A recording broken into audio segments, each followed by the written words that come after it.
2025 bertempat di Masjid Al-Itikaf Katanan Raya. Waktunya jam 5:30 sampai jam 6:30 pagi, dan insya Allah akan bersama oleh Bapak Ustadz Sukadi dari Lembaga Dakwah dan Pendidikan Al-Quran Yogyakarta. Selanjutnya terakhir, bahwa satu lokasi masjid sampai pada bulan atau minggu lalu berjumlah Rp17.118.000. Kemudian di depan sholat Jumat pada Jumat pekan kemarin mendapat Rp3.203.000.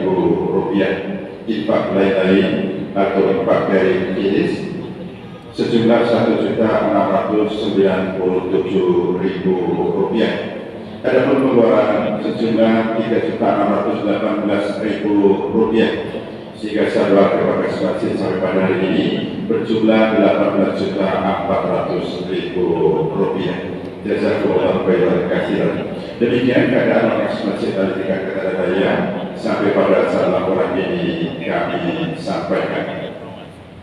Untuk selanjutnya, sebelum sholat pada siang hari ini kita mulai, kepada seluruh jamaah monggo diusahakan untuk maju memenuhi barisan sosok mulai paling depan terlebih dahulu, kemudian barisan di belakangnya dimohon untuk menyesuaikan. Bagi jamaah berkomunikasi untuk tidak lupa dinonaktifkan terlebih dahulu agar tidak mengganggu ataupun mengurangi masukan kita di dalam menjalankan ibadah sholat sunat pada siang hari ini. Baiklah, karena waktu sudah masuk untuk itu sholat sunat dengan segera kita mulai. Kepada Bapak Bapak Ustaz Haji Joko Moranto DPD dipersilakan. Sekian, terima kasih atas perhatiannya. Assalamualaikum warahmatullahi wabarakatuh.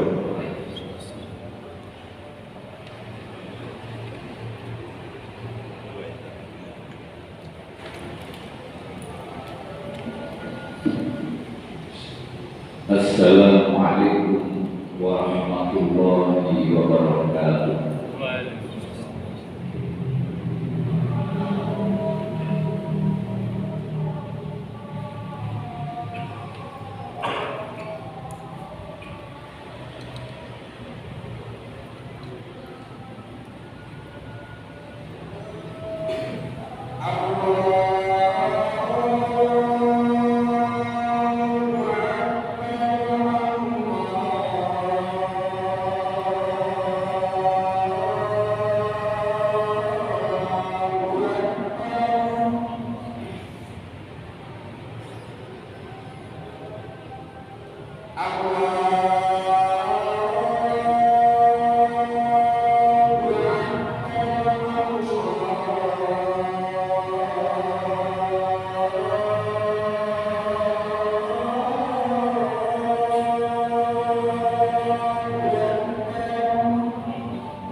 Alhamdulillah, nahmaduhu wa nasta'inuhu wa nastaghfiruh wa na'udzu billahi min shururi anfusina wa min sayyiati a'malina. May yahdihillahu fala mudilla lahu wa may yudlil fala hadiya lahu. Asyhadu an la ilaha illallah wahdahu la syarika lahu wa asyhadu anna Muhammadan abduhu wa rasuluh. Allahumma shalli wa sallim wa barik ala Muhammad wa ala alihi wa sahbihi ajma'in. Amma ba'du fa ya ibadallah, usikum wa iyaya bi taqwallah faqad fazal muttaqun. Wa qala Allah ta'ala fil Qur'anil Karim, a'udzu billahi minasy syaithanir rajim. Ud'u ila sabili rabbika bil hikmah wal mau'izatil hasanah wajadilhu billati hiya ahsan. Ma'asyiral muslimin sidang jamaah salat Jumat rahimakumullah. Untuk mengawali khutbah Jumat pada siang hari ini, izinkanlah khatib untuk berwasiat mengajak kepada diri pribadi khatib khususnya dan kepada para jamaah pada umumnya untuk senantiasa berusaha meningkatkan takwa kepada Allah Subhanahu wa Ta'ala dengan sebenar-benarnya takwa, yakni dengan berusaha semaksimal mungkin mengamalkan apa saja yang diperintahkan oleh Allah dan sebisa mungkin kita meninggalkan dan menjauhi apa-apa yang dilarang oleh Allah Subhanahu wa Ta'ala.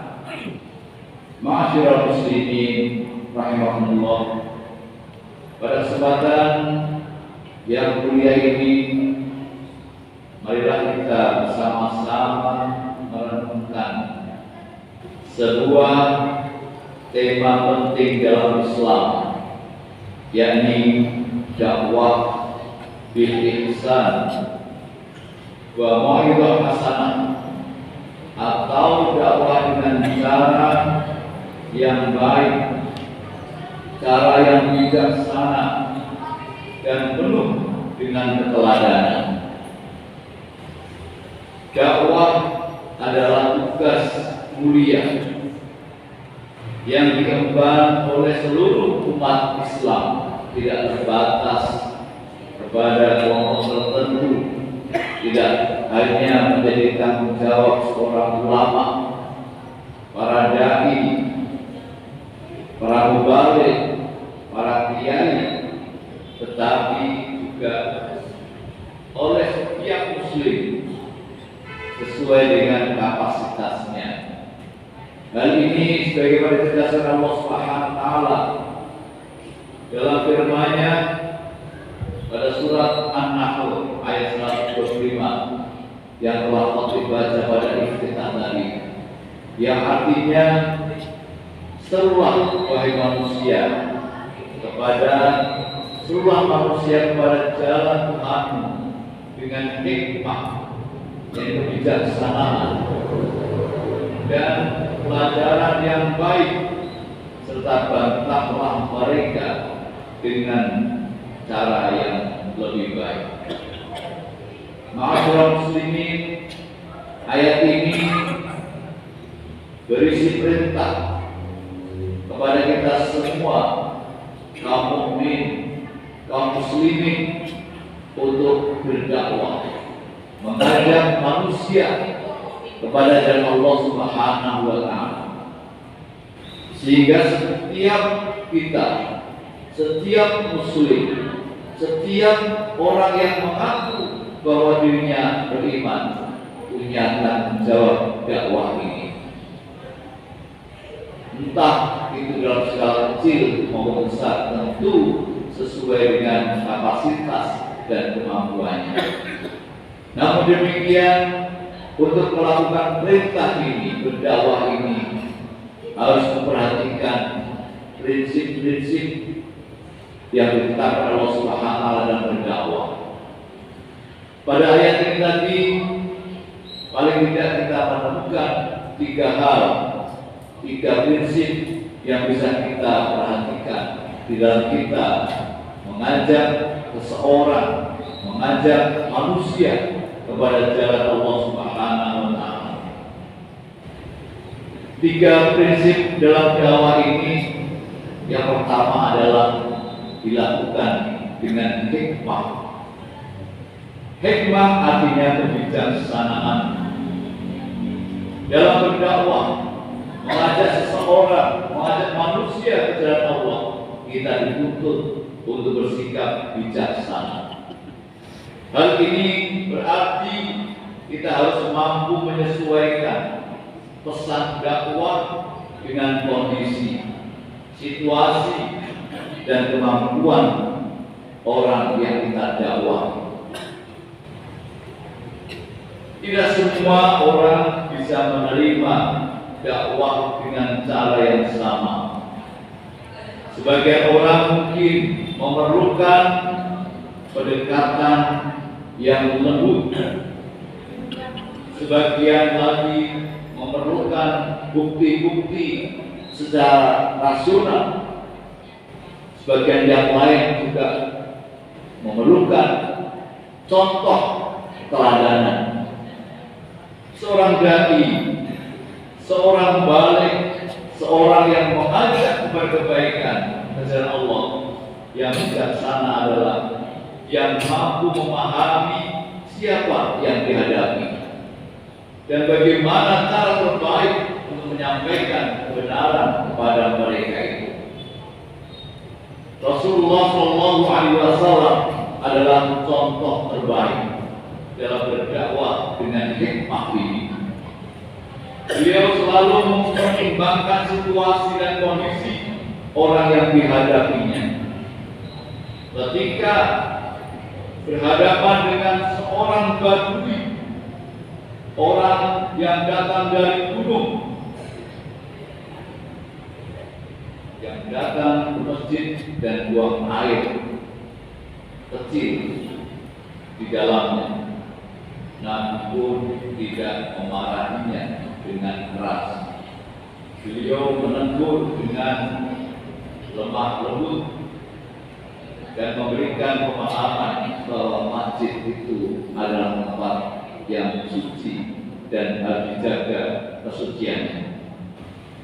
Sikap lembut beliau itu membuat orang Badui tadi merasa dihargai, merasa dihormati, merasa tidak direndahkan, sehingga dia menerima pesan dan nasihat beliau dengan hati yang terbuka. Allah Subhanahu wa taala berfirman Ya ayuhan nabiyyu inna arsalnaka syahidan wa mubasyiran wa nadhira. Wahai Nabi, sesungguhnya kami telah mengutusmu sebagai saksi, pembawa kabar gembira dan pemberi peringatan. Dalam ayat ini pada surat Al-Ahzab ayat 45, Allah menyebutkan bahwa Nabi Muhammad SAW diutus sebagai pembawa kabar gembira dan pemberi peringatan.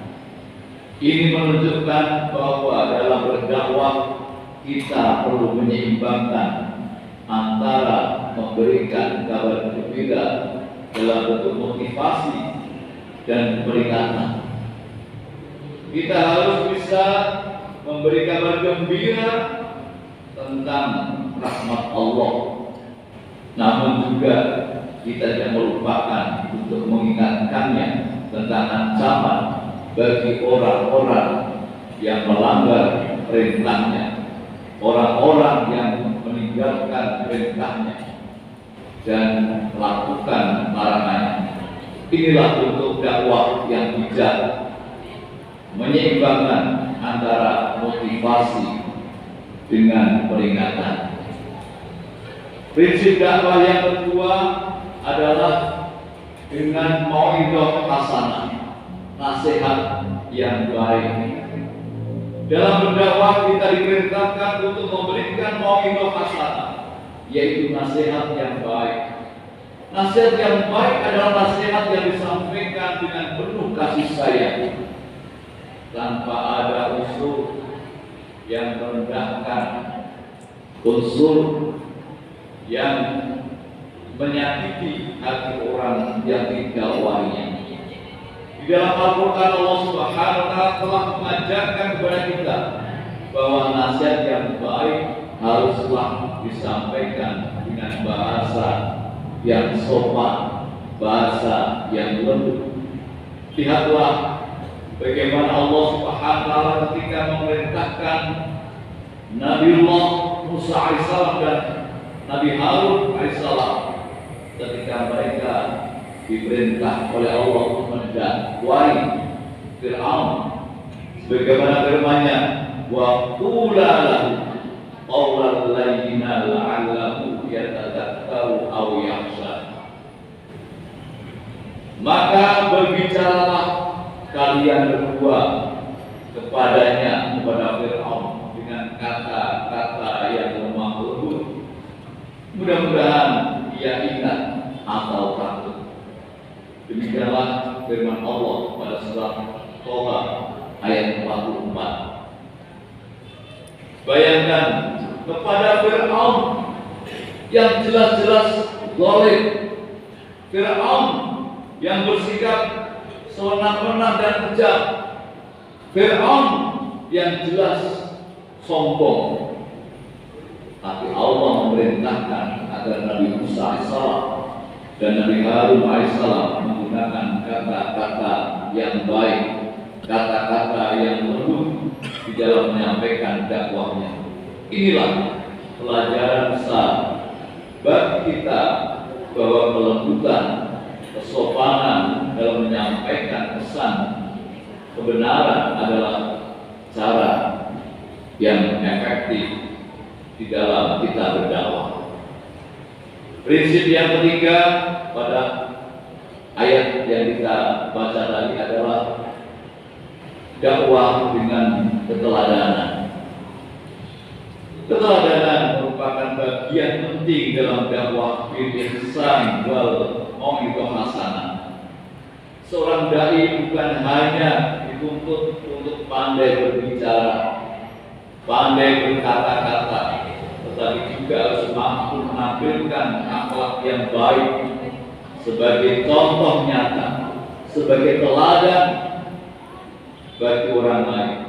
Inilah yang disebut dengan dakwah bil hal atau dakwah dengan perbuatan.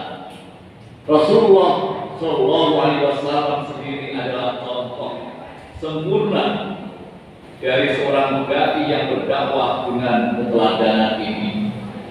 Akhlak beliau yang mulia menjadi daya tarik yang sangat kuat bagi banyak orang sehingga mereka bisa menerima ajaran Islam.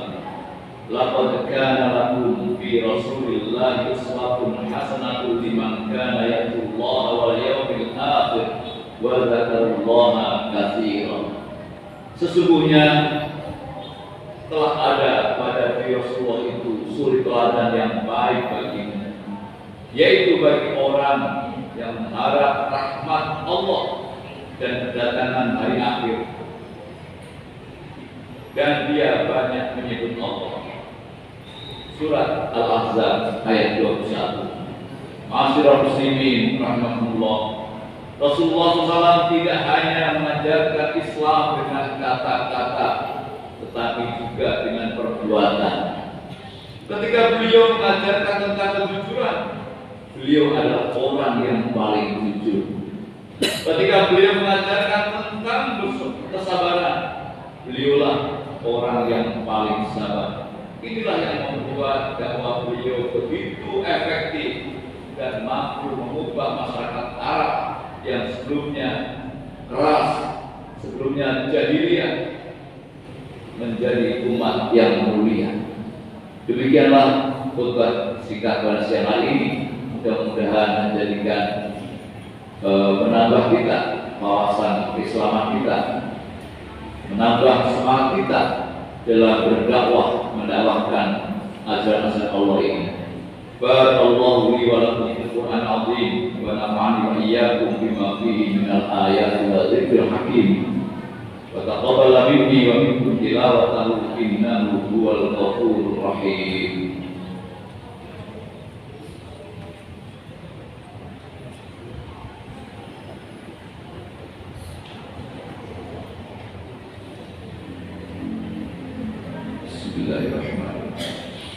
Alhamdulillahilladzi arsala rasulahu bil huda wa dinil haqq liyudhhirahu 'ala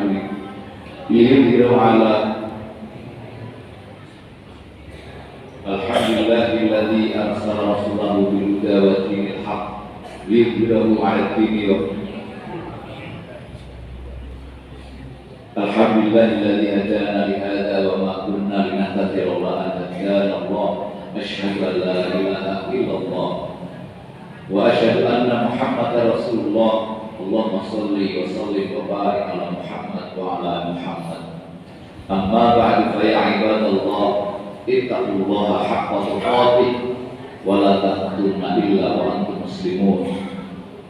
Jamaah salat Jumat rahmatullah, di khutbah yang kedua ini marilah kita akhiri dengan bermunajat kepada Allah, berdoa, mohon petunjuknya, mohon pertolongannya, mohon kekuatan, dan mohon perlindungan dari Allah Subhanahu wa Ta'ala.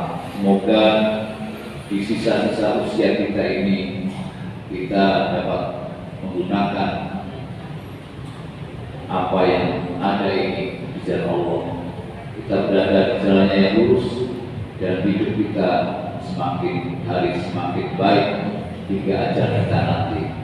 Dan mudah-mudahan Allah senantiasa memperbagus agama kita yang menjadi urusan pokok kita, dan juga memperbagus kehidupan dunia kita yang dimana kita hidup ini, dan memperbagus kehidupan akhirat kita yang menjadi tempat kita kembali nanti.